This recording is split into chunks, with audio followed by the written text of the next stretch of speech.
Every human being reacts to electromagnetic energy being made by human beings. I showed that clearly by showing that the brain waves in individuals when they're exposed changes.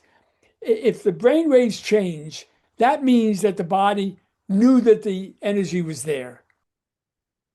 My guest today is Andrew Marino.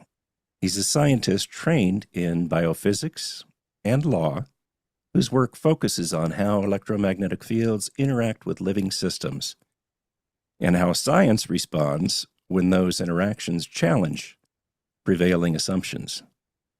He began his research career alongside Robert Becker, author of The Body Electric, and has since explored brainwave responses, frequency-dependent effects, and bioelectricity, while offering a sustained critique of how controversial findings are received within modern science.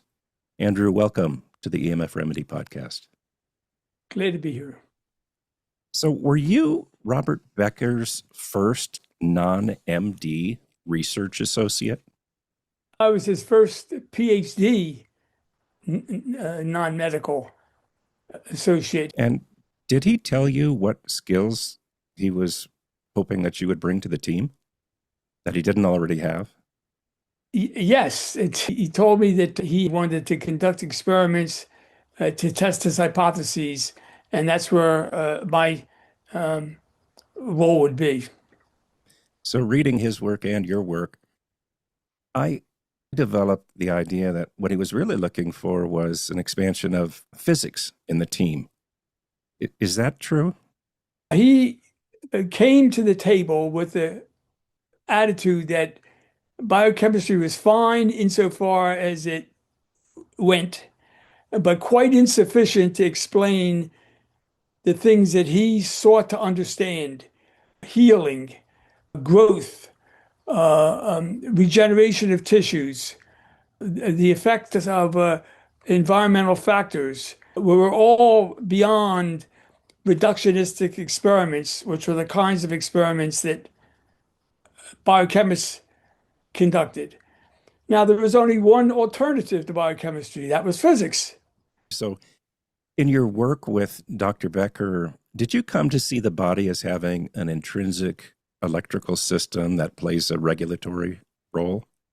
I came to see the body as having an electromagnetic basis as well as a biochemical basis. And I saw that Becker's idea, which was that it was foolish to concentrate solely on biochemistry, that idea made sense to me. And as soon as he offered me the job, I interviewed one day in April of '64, and after he talked about his ideas, said, "Would you like the job?" And before the molecules in the air that carried job had stopped vibrating, I said yes. So did your work together suggest that there's a DC electrical component to the nervous system beyond standard nerve impulses? My work didn't do it. I started from that direct observation.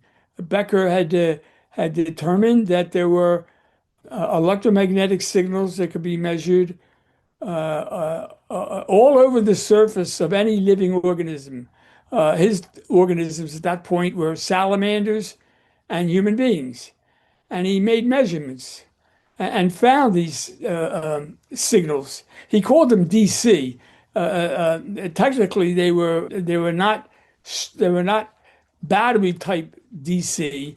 They were low frequency electromagnetic signals. We'll call them DC because that was how he phrased his independent parameter that he was measuring in experiments. That was his term, and it was as good as any other term.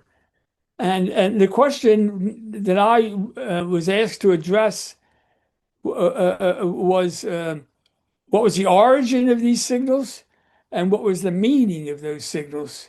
What was their purpose? And the experiments I designed went in that direction. So can you share what you learned in those two regards? What's the origin of the signals, if you will, or voltage gradients, or however that is, and then the meaning. Origins of a signal are unknown. What is known is that they exist.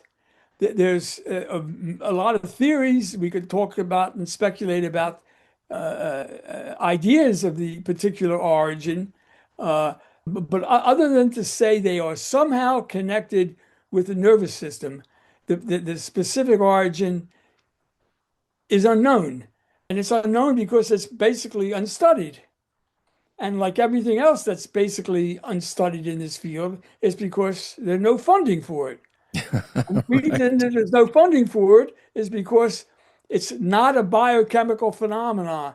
It's a systemic phenomenon. It characterizes the whole individual, not just something at the molecular level, like a biochemical reaction. Okay. So, working with Dr. Becker, what did you observe regarding whether synthetic fields might interfere with the body's natural electrical signaling? I did not observe that. I came to the table with that as a well-constructed hypothesis. Becker had already published articles in journals pointing out that there was such a thing as an electromagnetic control system in the body, and there was such a thing as animals being able to detect electromagnetic signals in nature. Therefore, it was reasonable to consider that number one, humans had an electromagnetic control system and that environmental factors could affect that system. He wasn't thinking about anthropogenic signals. He was thinking about natural signals. And in fact, the ones he concentrated on in 1964, 1965 were changes in the Earth's geomagnetic field. They could be coupled in and affect the body. This was the first potential explanation for the possibility that the Earth's magnetic field affected human behavior. He was presenting a mechanism within the body by which it could happen. That's how it all started. He mentioned in his book, I believe, working with, was it the Office of Naval Research or was it the Navy with regard to extreme low frequency communications with submarines? Is that right? He got involved in that in 1973. Okay. And did he find abnormalities in blood test results with regard to cortisol and some other factors? Yeah, I remember very well. We didn't get there until after he became involved with the Navy research, and he assigned me the task of designing experiments to test that hypothesis. So now we're in 1973. We're 15 years after he started. I think what I understood from reading that was that there were some obvious physiological effects to being exposed to ELF, synthetic ELF. Is that a fair statement? He had already achieved national fame by 1973, and at the first international conference in this area, which took place in New York City in September of 73, he gave the foundational lecture about the role of electromagnetic energy in affecting biomedical and biological processes. And after the standing ovation died down, he was approached by a Navy captain who informed him about the Navy's interest in building an antenna that would emit electromagnetic energy into the environment. And that in order to make sure that it was safe, the Navy had conducted some experiments involving the impact of electromagnetic energy on living systems. Is it going to affect the population? Because the antenna the Navy wanted to build would cover 33% of Wisconsin. It was going to be a big, big antenna. That's why they had to do serious experimentation. And Becker was invited to come to Washington in December of 73 and join a committee to evaluate the results of studies the Navy had supported and give their opinion. That's where Becker first learned about the potential biological impact of anthropogenic electromagnetic energy. And then I also recall some work in trying to help stop a transmission line that was planned to be installed in New York. Is that something Yeah, yes, that both of you were involved with? yes, I'd say so. When he came back, when he came back from this meeting I just described, he was shocked because the Navy found study after study after study that myriad biological systems were affected by being exposed to simulated electromagnetic energy, the kind that would be produced by the Navy's projected antenna. He also learned that the level of that energy was about 1 million times less than the energy emitted from high voltage power lines.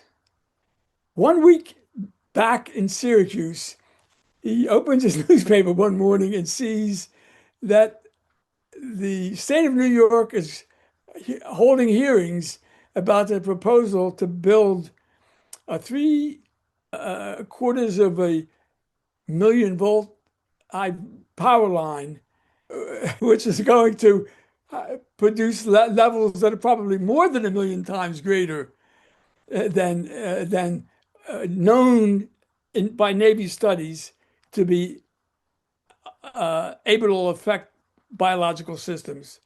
So he wrote a letter to a variety of New York officials pointing out that there was this location of information, namely the Navy, and that they ought to take a look at that and talk to the Navy before they went any further and approved the line.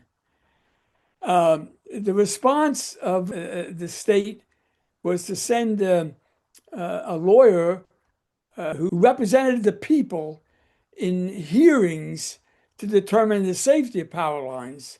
That lawyer came and asked Becker to testify to what he knew in a hearing. And Becker agreed, provided that I was invited to testify. Becker had some confidence in me in a variety of ways, including that I had just finished law school 2 weeks earlier, and he thought my presence would be. That's how he got involved and how I got involved in that hearing. There was quite a bit of cross-examination, was there not, in the New York Yes, proceeding you were talking about? it was beaucoup. Do you Much. want to describe what it's like? I'm not sure the average person could endure 20 minutes of cross-examination, but do you want to kind of describe what that's like and how Um, long the cross-examination was? Dr. Becker was cross-examined for 4 or 5 days, and he defended the proposition that it was uncertain, but quite possible that exposure to the power line fields would be a health risk. My role when I testified was to defend the research we had done in that area. Dr. Becker had asked me to begin such research the moment he came back from New York. And by the time we were asked to testify, I had already published 3 papers in the area. I was asked to testify, and I testified about the experiments we had done, laboratory experiments on animals, not humans, and the literature in that area. I testified for 13 days, which was long enough. I quit, and they said, okay, you can go. I can't even imagine what that must have been like. The What case was already stated, researched, and defended with data, defended with rational analysis, and now was defended with me sitting in a witness stand in a court, and Becker doing the same thing. him defending it from a biomedical physician point of view, and me defending it from a scientific point of view, as you might expect from someone who studied electromagnetic energy and actually conducted the experiments. Yeah, I just might make an editorial comment that such aggressive duration of being under, cross-examination and whatnot for what you're presenting might be viewed as a form of discouraging others who may try to be very vocal and very helpful with regard to the spread of synthetic radiation within the Well, environment. that's a fair evaluation, and in order to rebut Dr. Becker and me, who, by the way, testified pro bono and were given permission to testify by the Veterans Administration Hospital, which is where we worked. We were given permission to testify as a public service. And we were paid our salaries, but we were paid nothing for testifying. In order to rebut us, the industry had to go out and hire experts who made much money to attack and undercut us. So not only did I testify for 13 days, I spent an appreciable part of 2 years drafting cross-examination of the guys who were testifying against us. The lawyer who represented the people was quite unable to do that, and I was quite able to do it, so I did it. Not on the VA's time, but on my time over a 4-year period. And in the end, was that power line installed? In the end, that power line, a hearing involved two power lines, one being built by a commercial company and one being built by a company owned by the state. At the end, our testimony that there was a health risk was accepted. The state was allowed to build a power line with some steps to remediate the problem, the size of the right of way, and the requirement that further studies be funded. The power line proposed by the power company was denied. That was the result of that hearing. There's a modern term called deplatforming, which I think is not so modern. Would you care to talk about what happened? I understand the question. His popularity with ordinary people, with many scientists in many areas, shot up to the stars. It became incredible. His popularity within organized science, as it was by a really important dude in the last century, a guy named Philip Handler, who was the subject of my present book. He controlled the agencies of the federal government that funded research in medicine. The National Science Foundation, the National Institutes of Health, and ultimately, it took a while, the Veterans Administration. In each of those areas, he eliminated the possibility of Dr. Becker being funded.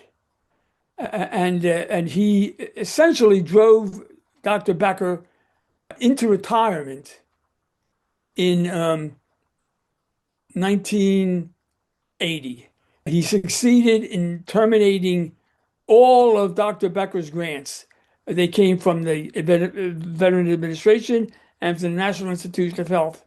He succeeded in terminating them, and Dr. Becker had no alternative but to retire at the age of 56. Prime of his life with regard to research. That's what I thought. That's what I believed, and that's what I still believe. And so that cut me free. Up until that time, I had the best job that existed in the world between September of 1964 and June of 1981. I worked for him. From June of 1981, I had the best job in the world that existed. From then to June of 2008, which happened to take place in Shreveport, Louisiana. In both cases, I had unlimited freedom, a huge budget, and could design my own experiments. So between 64 and 2008, I had the two best jobs that existed in the world. And it'll never be duplicated again. It was a creature of the time. Now, trying to duplicate the research that I did is financially prohibited. It just can't happen. Things have changed. Yeah, so let's explore that a little bit. So I have read your book Going Somewhere, and it's a great read, by the way. I do recommend it to my followers. But it describes somewhat what you thought of science as a young man. And then I'd like to get into a conversation of what you see science as now. But can you talk about that moment when you decided you wanted to be a scientist and why? The moment I decided I wanted to be a scientist was when the Russians launched Sputnik in 1956, and the thing went up and didn't come down. My father had always told me all my life that whatever goes up comes down, but my father was wrong. It was staying up there. So I saw some names in newspapers of famous scientists, and I wrote to them and said if I wanted to go to college, I was now a senior in high school. If I wanted to, if I wanted to learn about why it didn't come down, what would I study? And I wrote to three scientists, and three scientists wrote back and all said study physics. So I studied physics. That's how it started. That's what lit my fire. That's how it got started. So, did you see science when you were younger as sort of this free ability to get at the truth of a matter using development of a hypothesis and then testing that hypothesis and on and on and on? That's exactly what happened. And at the end, I found out that science had two meanings. It was the original meaning of the search for knowledge, and the other meaning of science it was that it is a tool of industry and government. So today, unless you want to cooperate with being a tool of industry and government, I couldn't advise anybody to go into science because you can't support a family doing science just seeking knowledge. The days of philanthropic support of that are gone. Science is owned by industry and government, and they pay for the science they want. That's what happened in the passage of time. In the 60 years, I was a full-time worker in this field. So, science is for sale in the present age. If you want to characterize it explicitly in a pejorative way, yes. The fact is, it's controlled by industry and government. It's their tool. They own it, they possess it, and they use it for their purposes. That's And, a that's the reality. when I grew up, I would have objected to that, very idea, I suppose, because I was idealistic that no, it's this pure, undefiled search for knowledge and search for wisdom that needs to be shared across all of humanity. And I just really didn't think of who's going to pay, as I mentioned earlier. Yeah, yeah, That's the right. fundamental question of everything in life, Keith. It Uh, is. this Yeah. is no exception. It Everybody is has to buy everything. groceries. Yeah, everybody has to buy groceries. Yes, yes. When my sons, I encourage my children, all four of them, to go into science. And three out of the four did directly right out of high school, went into science. And I was keen to point out, however, because I saw things changing, that the science that you pick, you've got to take into consideration that you're going to be have a family to support, or in the case of my daughter, you want to be self-supporting so that you don't have to depend on anybody. So you're going to have to make a living. So be careful about the science that you choose, but start there. in your path on life, and then make changes as you go along, as you determine what's good for you. But start there. And all four, well, three out of the four started there. One of them was going to be a businessman from the get-go. And so, buying the ability to buy groceries is one thing because everybody needs to be able to do that other than if you're sustaining. But the other thing is then getting the research published. And so people may not think about that process. The peer review research is really the legitimate research. That's sort of the common ideal in our society. But who are these peers and how did they get there? And so do you want to talk a little bit about, beyond the actual funding of an experiment, how the government and industry have come to direct science or own science? This is it's an important area, Keith. It really is, and it's all something that should be discussed in itself. When Becker started, it was impossible to get studies involving electromagnetic energy published. Very difficult. He broke that door wide open. In 5 years, he published, as I said before, in the world's most prestigious journal. So he got in. Not many other folks were getting in, but he got in. And when I came along, I got in too, but I had to fight the fight against sheer prejudice. So as I developed and matured in the area, I decided that rather than fight ignorant reviewers, I'm going to start a new journal. And I did, started a journal. It's now called Electromagnetic Biology and Medicine, but I started it 40 years ago. And in that period of time, it became easier and easier and easier to publish in any journal. Then there was a proliferation of journals, and now any ass can publish in a journal. No matter what cockamamie, crazy research that you have, you use chat AI to put it into a scientific form, and there's a journal that will publish it, particularly if you pay their page charge. The world has changed in the last 60 years, and I just described the nature of that change in the area we're discussing. So it is easy to get published. It's just where. Today, it is easy. Didn't used to be.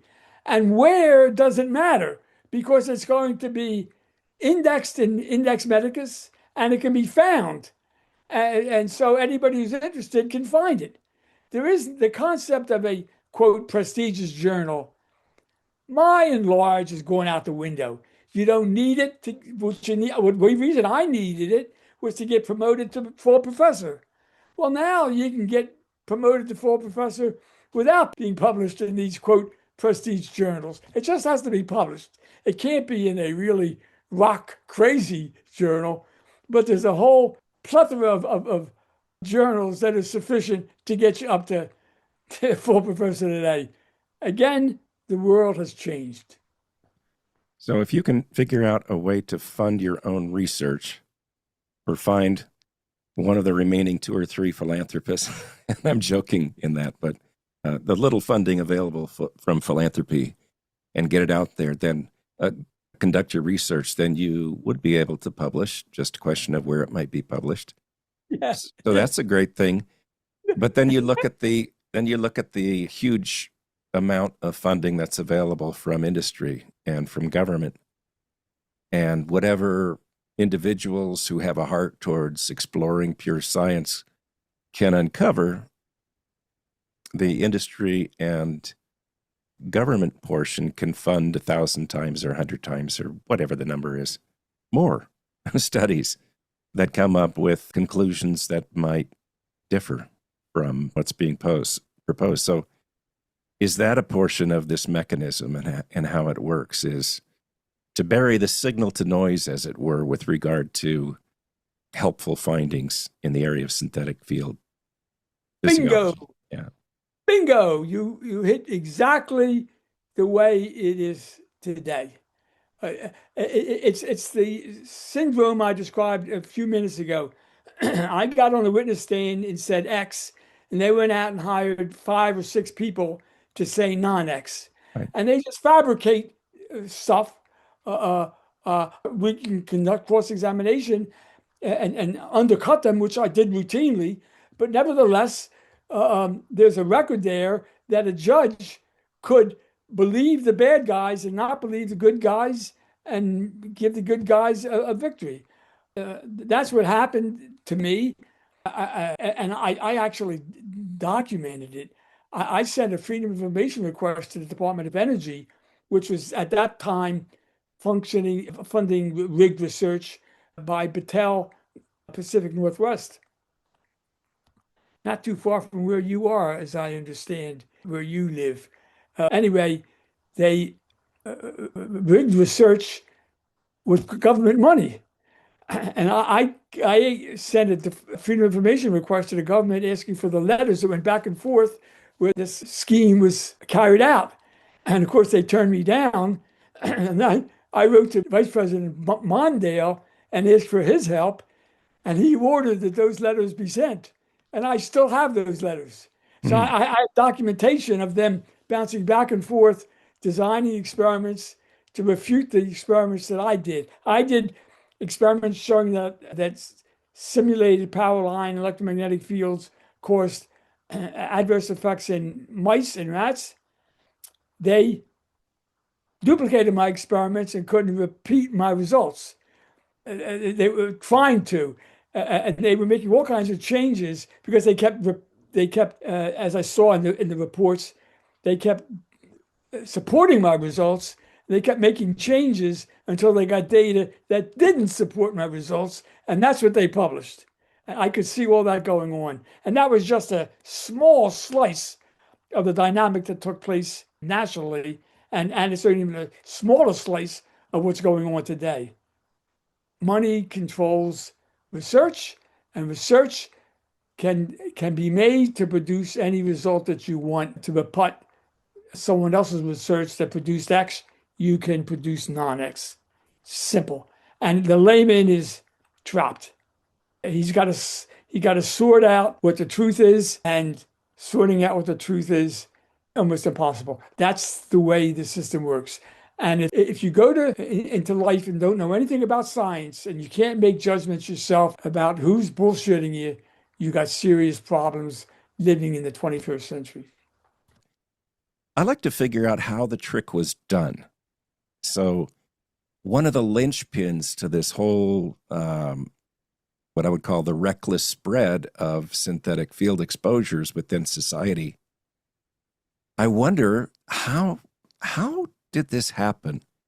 And I think one of the linchpins in my experience, and I would like to get your opinion on this, is the non-thermal fallacy. So the idea that if it doesn't heat, it doesn't harm, and therefore anything that argues to the contrary, we can just categorically deny. Do you have any thoughts on that? Well, that's no thoughts to be had. That's the truth. That's what happened, and that's what the government still does. It says that cell phones, for example, are safe because they don't cook your brain. I published evidence showing that cell phone type energy actually has a temperature-related effect.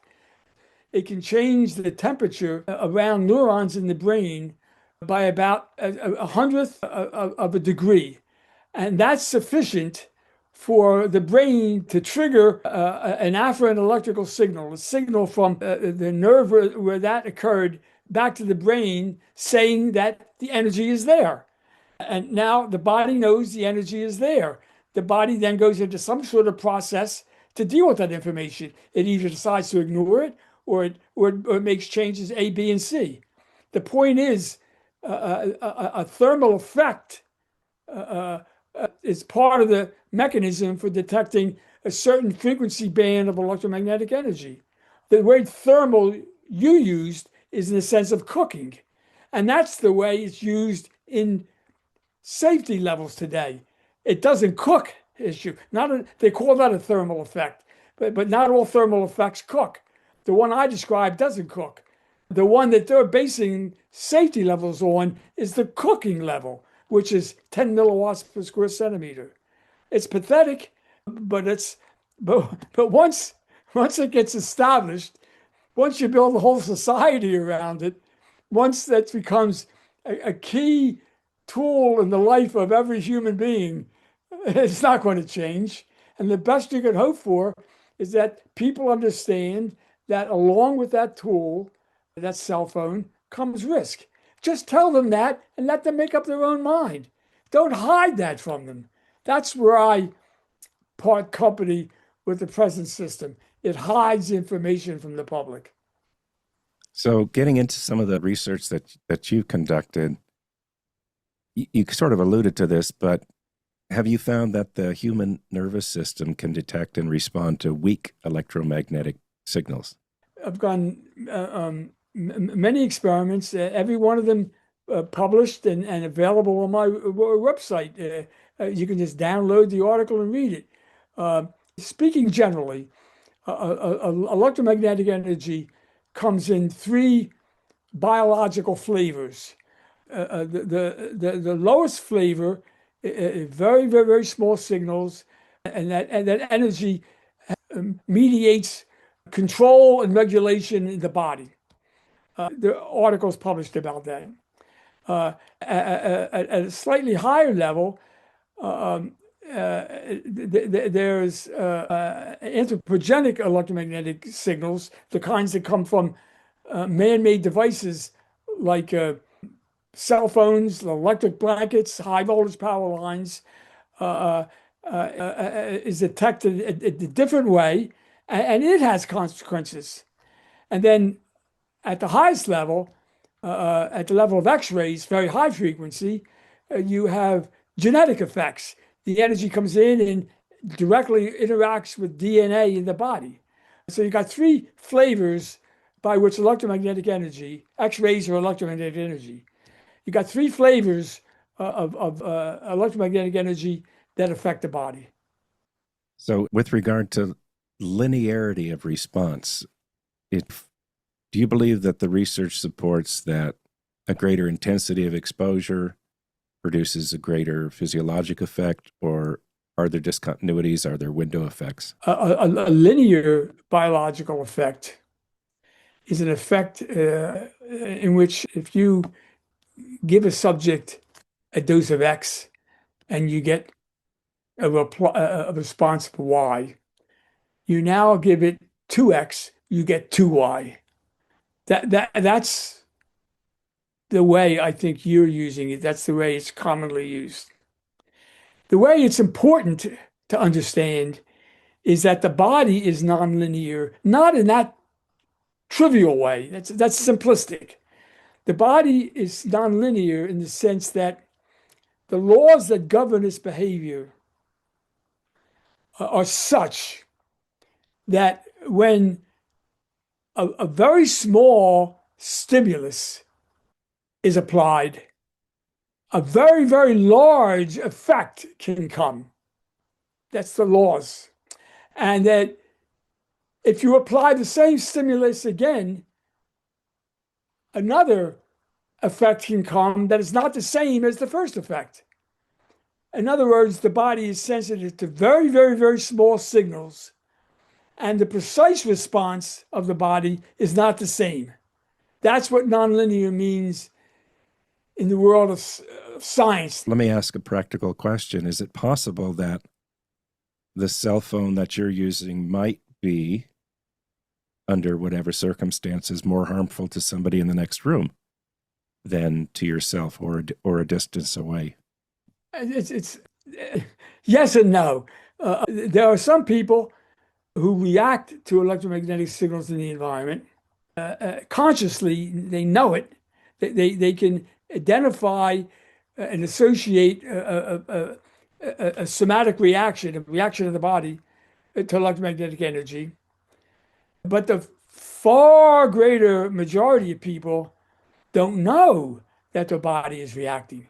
So there are two classes of people along this line. Now, the consequences of that are another matter. I'm not going to dare get into that right now. It shows that the body can detect the electromagnetic energy. That's the seminal observation that has to be made. There has to be a detection. There has to be a seminal effect. Effects that don't occur are not worth even thinking about. You have to have an effect that you consciously recognize occurs. Then you start worrying about whether it's safe or it's unsafe. So safety doesn't enter the situation until you have an effect. And I want to say that my experimentation, and that of other people too, not just me, shows that the body detects weak electromagnetic fields. What's safe has never been approached, where you can't even agree that there are effects. There's still some people today say there are no effects. Ah, how do you talk to those people? You don't. You turn away, say, have a good day, and you go away. So That's if where my experimentation ended, okay, showing that there were effects and showing that it was consistent with the laws of physics.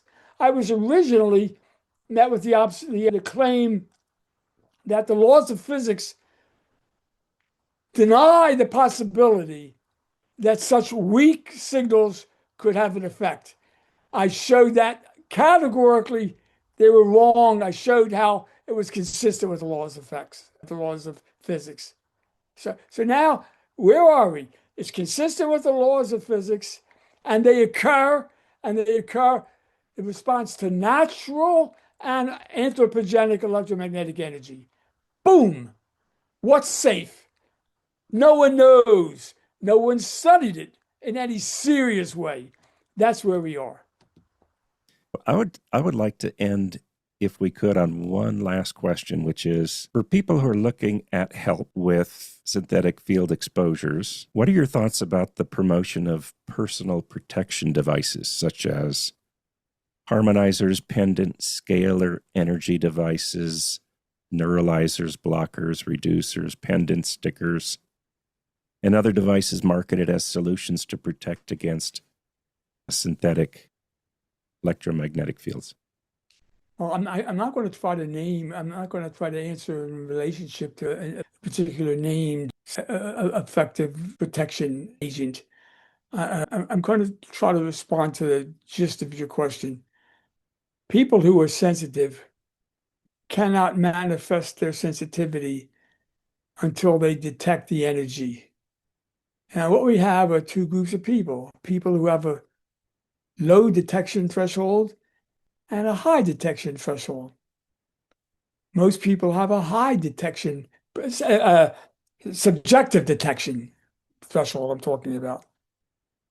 They have a high subjective threshold, so they do not know that their body is responding.